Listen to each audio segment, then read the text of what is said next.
What's up, everyone? My name is Ethan. Welcome to Splash City. If you're new, don't forget to subscribe. Did you know that 95% of the people who watch this channel are not subscribed? That's a really high number. I'd like to get that one down. So if you are a longtime viewer of this channel, you've been around for a while, you watch my videos regularly, and you are not subscribed already, please consider hitting that button down below. It would really help me out a lot. And with that out of the way, let's get on with today's topic. Today we are talking about the Utah Jazz and their offseason. We are getting near the end here of breaking down all 30 teams and their offseason plans. The Jazz are in an interesting spot, given the very high expectations for them having the best record in the league all regular season, having home court advantage throughout the playoffs, and then, blowing a 2-0 lead to the Clippers, losing 4 games in a row, a couple games at home there, and ultimately their season just ended very disappointing. So let's talk about the Jazz and what they have to do moving forward. So ultimately, the Jazz have done a very good job of building a contender with limited resources. They've drafted well over the past 5, 6, 7 years. Obviously, getting Rudy Gobert late in the first round, Donovan Mitchell, mid first round there, adding guys around the margins. Getting a guy like Bogdanovic in free agency to come join the team.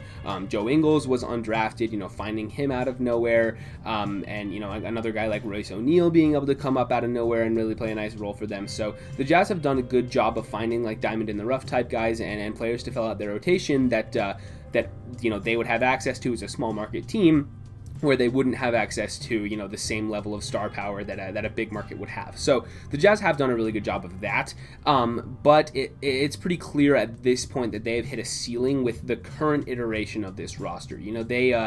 They were really, really good in the regular season and had super high expectations going into the playoffs. A lot of people felt that they could win the title this year, but ultimately losing to a Clippers team without Kawhi Leonard should be a big red flag for the future of the ceiling of this roster.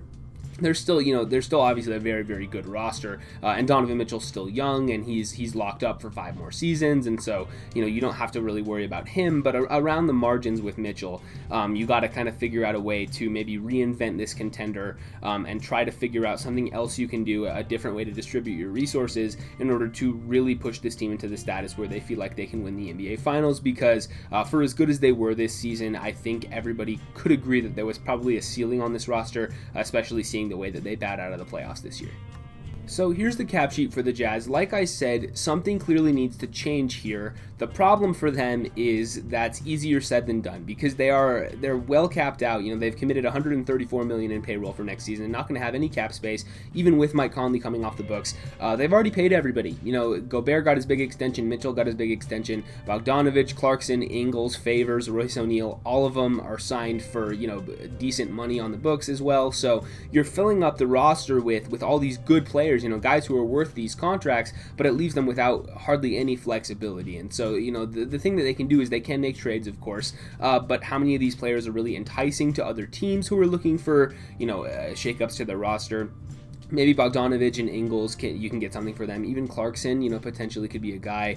Favors, even Royce O'Neal, all of them are potentially tradable contracts, but none of those players have super high value on their own. You'd have to attach picks to really upgrade with that, and so without future picks, then you're limiting the upside of the roster as well. So it's a balancing act for Utah. They've got to kind of figure out what they want to do. Mike Conley is entering free agency, expiring contract, $34.5 million. I'm sure that he is definitely going to be a priority for them to bring back. He was good for them this year. After he was not great his first season with the Jazz, this past year he made the All-Star team. He was the leader of the point guard of this roster, and he was really good for them. And so I would expect them to try to bring him back. Is there a world in which he walks? Yeah, I think so. I think there's always the possibility that they don't want to pay him the money that he wants, and he goes to a different team. But I think, it's probably in the best interest of both sides here to come to an agreement and get Mike Conley back in Utah, somewhere around $20 million a season, maybe a little bit more than that, given that he is aging and has an injury history, but he is still a really good player. It's just a matter of, managing the risk factor with that for both sides and figuring out what they want to do. But I do think Mike Conley and the Jazz should be able to come to an agreement on a new contract for him. Here's Rudy Gobert. This is the big one. He signed a massive 5-year extension, keeping him with the Jazz for, upwards of $40 million a season for the next 5 years. A lot of money for Rudy Gobert. And is this potentially tradable? His value has certainly gone down a little bit after the way his playoff run ended, given the fact that, for the past couple of seasons, the way that the Jazz have lost in the playoffs has involved Gobert sort of getting exposed defensively, which is not supposed to happen to the defensive player of the year. Just when other teams run small and run fast and have a lot of guys who can make shots, you try to switch Gobert onto the perimeter. He can't defend the perimeter very well. You run up and down the court. He can't get down the floor fast enough to be effective on defense. So he is a great defender and he's good at what he does. But the Clippers kind of figured out how to exploit that. The Rockets did a couple of years ago, as well as obviously the Golden State Warriors, but they just beat everybody. So that was a playoff series from like 5 years ago at this point. And then so that's not the only reason the Jazz lost. That's not what I'm saying, but I am saying that was a part of it, right? And that's why Gobert has kind of lost a little bit of value in some people's eyes, especially on that these huge numbers. The fact that he is really a great defensive player, but offensively he's a little bit limited. Sure, he can put some pressure on the defense given his size, and his, him attacking the rim is tough to stop just because he is so tall. But he's not a good shooter on his own, and he's not really consistently able to put points on the board. So that's going to be the question on trading for Rudy Gobert in any capacity for any other team. Are you willing to pay $40 million for a guy who is a really good defensive player but limited offensively? So I am not entirely sure that there's a deal out there for him this offseason. If the Jazz really want to make a big move and want to shake things up, I think they will shop him. But given the the length of the contract that he's on and the run that he is coming off of, I am doubtful that they will be able to get a trade done for Rudy Gobert. And if they did, they probably wouldn't be getting much value back for him, so it probably wouldn't be worth it anyway.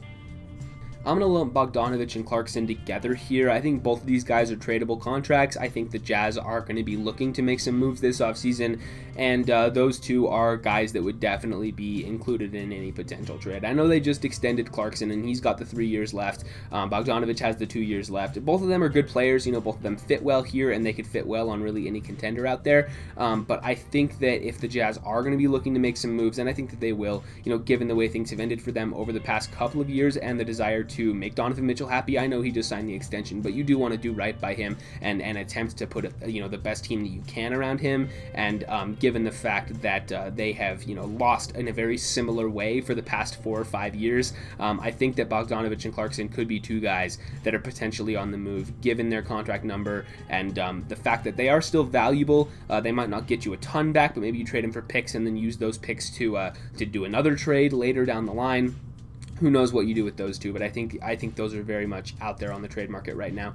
Joe Ingles as well, I'll include him, although he is an expiring salary, so it's a little bit different for Ingles.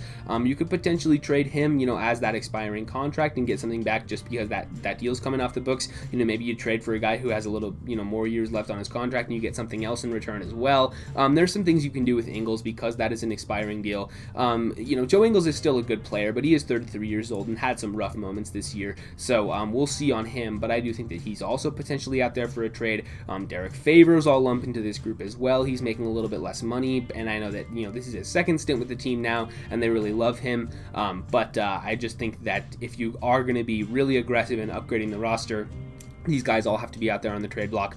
Royce O'Neal as well, throw him in with that group. All these guys on these middling salaries, you could potentially package like 2 or 3 of them together to get a really, really good player. If you package 2 or 3 of them with some picks, you can maybe be in the conversation for an all-star type of trade. That would be, a lot of picks in order to get a guy like Damian Lillard or Bradley Beal, but they do have the money and, the financial flexibility to make it work because they have all these contracts that they can kind of throw together to make up max money and do it that way. So all these guys, Bogdanovic, Clarkson, Ingles, Favors, O'Neal are going to be out there on the trade market. I think if I had to guess the most likely players out of that list to be traded this offseason, potentially Bogdanovic, I would say Joe Ingles is probably at the top of that list, and then probably Derek Favors, and then Clarkson and O'Neal. So I guess we'll see, but going to be an interesting, offseason for these Jazz role players here. So Mitchell is entering that 5-year extension. I fully expect him back with the team next year. Obviously they're not going to trade him. He's not the type of player that you trade without a trade request. So unless there is some cataclysmic trade request from Donovan Mitchell this offseason, there's no way they're dealing him. And honestly, even if there is a trade request for whatever reason, although I don't expect that, I still don't think they would trade him because he is signed for 5 more years. They're just going to say, okay, Don, we understand the message of trying to make the team better and trying to, build a contender. And and they're probably just going to, hold on to him and try to improve the team around him and convince him to stay. And I think that's what they have to do anyway. Regardless of a trade request, I think that the Jazz have, some pressure on them right now to really build a really good team around Donovan Mitchell, because he is so good at such a young age, and he's really given, everything he has to Utah already just in his 4 seasons that he's been there. I think that that Mitchell has really proven to be the type of player that you want to build around. So and he's already given so much to the city. So I do think that they're going to be aggressive this offseason in finding ways to improve this roster around him. He is the cornerstone. He is the key piece. He's the best player on this team, and he's going to be, hopefully for the next very long time. So I think that they're going to be, finding ways to improve the roster around Mitchell and, maximizing what he does offensively.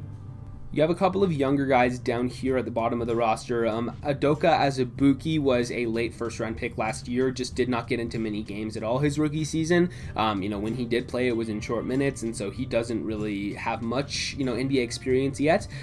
He could be a guy that's thrown into a trade as a potential value piece. He's only 21 years old and former first-round pick. Even though he hasn't really shown much at all in his NBA career so far, still might have some value in the eyes of a different team. So you throw him in, along with some of those other guys up there, like I mentioned, guys on higher salaries, and you could potentially get something decent back. So Azubuike has, similar value to future picks, given that he's a relatively unknown player. So I could definitely see him being put into a trade this offseason. Georges Niang is going to be a free agent. I would not bring him back. I know that he had some good moments for them this year, but it was pretty clear in the playoffs that he was overmatched in his role. He shouldn't have played as many minutes as he did, and I remember, a stretch where he had like 3 or 4 turnovers in a row during one playoff game.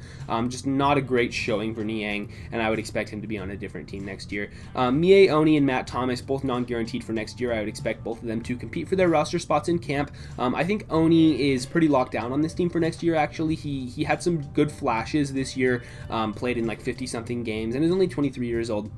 He obviously made some mistakes, but as a younger player in the NBA, you can live with those, and I think he is still getting better. On a cheap contract, I would expect him back next season. Matt Thomas has the upside as a shooter, hasn't played much with the Jazz after being brought over from the Raptors at the trade deadline there. On that non-guaranteed contract, I'm not sure that he will make the team for next year. Like I said, does have that upside as a shooter, but doesn't do much else outside of that.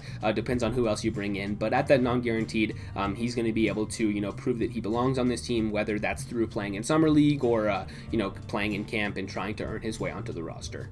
Ersan Ilyasova is going to be a free agent, 34 years old. Nice veteran to have around, good locker room presence type guy, and he can play a little bit if needed. I wouldn't be shocked if they brought him back on another 1-year deal, but it might make sense for him to just retire at this point, given that he, it's clear what his value is around the league right now, and it's not very high. So, if he wants to go to a team where he might be able to play a little bit, if there's a team out there that wants to give him, a guaranteed role for next season, I think that's what he'd do. But I don't know if that's with the Jazz, so I wouldn't worry too much about that. Elijah Hughes is also going to be a guy who competes for his roster spot. He's 23 years old. His money is guaranteed for next year, so they can't just cut him without any worry. But I would expect them to make him earn his spot on next year's team. He could also be a guy who's thrown into a trade maybe at only 23 years old in a cheap contract. There's a potential swing at some upside there for him. So maybe you throw him in with some of these other guys if you're making a move. And then some two-way guys down here, Gerald Brantley, Trent Forrest. I think both actually have a decent amount of upside on two-way contracts. At 25 and 23 years old, I would not be opposed to bringing them back, considering that I think each of them has shown enough flashes. Obviously, they haven't been, consistent, and they've made some mistakes when they've been on the floor in the NBA, but I do think that each of them has shown, maybe enough flash on a two-way deal to warrant another year. And then Juwan Morgan is not listed here, but he was on a minimum salary. I don't know why the exact number's not listed there, but he's, I would expect him back next season at only 24. Hasn't played a ton, but when he's been on the floor, I've liked what I've seen from him. So, I would expect him back on maybe a 1-year minimum. Depends on what they really want to do with their roster spots, whether they want to sign some more veterans. Depends on what kind of trades they make. So, I don't think it really matters that much either way for these 3 guys down here, but I think all of them are maybe worth taking another look just because they have shown some flashes on the floor already. So as far as the draft goes, they have the 30th overall pick, last pick in the first round, given that they had the best record in the league this regular season, and no seconds. They traded, all the seconds that they had away. So they do have a late first round pick there, and I could see them just staying there and using that pick. I've said this over the past couple of days, but this is one of the deepest first round classes in recent memory, at least in my opinion. So I feel like they can get a very quality player there at the end of the first round, even though 29 other guys are going to come off the board before that. There's still some really, really talented players in this draft, and they can get somebody who I think can contribute to them in year one. So I hope that they would stick and make that pick there. But if you have to attach it, along with some of these other guys in a deal, that would not shock me. Whether you're attaching future picks, they have most of their future picks remaining. I think they've conveyed everything from the Mike Conley trade, so they should have, pretty much all of their future firsts still with them. So they have some, some ammunition to make some moves. Plus, like I said, some of the younger players on this roster, specifically Azubuike, but you also have some other guys with a little bit of upside, not a ton, but you can throw those in, and then some decent role players that other teams would be looking to get. You trade them to a contender, guys like Clarkson and Bogdanovich and Ingles and stuff. Even if they were traded to a bad team, they'd probably get rerouted and flipped again to a contender. So I think all those guys are out there on the trade market for them. Even Gobert is, although I don't know if that that deal is tradable right now. But pretty much this whole roster should be in flux, except for Mitchell, given that it feels sort of like they've been running into a wall for a couple of years in a row, and it's just kind of time to make a change. Listen, I would be shocked if the Jazz ran this one back next year. Let me make that clear. I would be very, very surprised if they did not make any trades going into next season. I think that they will make, maybe not a huge blockbuster move, because like I said, Gobert is difficult to trade, and so you're probably going to keep him and Mitchell both on the roster. But guys like Clarkson, Ingles, Bogdanovich, I think at least one of them is going to be traded, potentially more than that, just because it feels like it's time. I mentioned this with Philly yesterday, but at a certain point, it just feels like it's time to make a trade. It's tough to be in this position, as a good, not great playoff team. The Jazz are a good team. If they run this roster back, they'll probably at least make the second round next year, maybe even go to the conference finals. If things break right for them, they could be in the NBA finals next year. This roster is that good, and they're good enough to, potentially be a really good team, but given the way that things have ended for the past couple of seasons, I think that it's time for them to really look in the mirror and reassess and say, okay, how do we maximize this roster around Donovan Mitchell? A lot of that's going to mean taking some risks, and you got to be okay with that and live with that if you're a member of the Jazz. So I do think that we will see them make some moves this offseason. Not necessarily anything super groundbreaking, but they do have to shuffle this roster a little bit. And yeah, that's all I have on the Utah Jazz. Like I said at the top of the video, if you're new, don't forget to subscribe, leave a like, ring the bell if you want to, leave a comment letting me know what you guys think about the Jazz and their offseason plans. Would love to hear your thoughts in the comments down below. And if you're not subscribed already, please consider doing that. It would help me out a lot. With all that said, I will see you guys in the next one.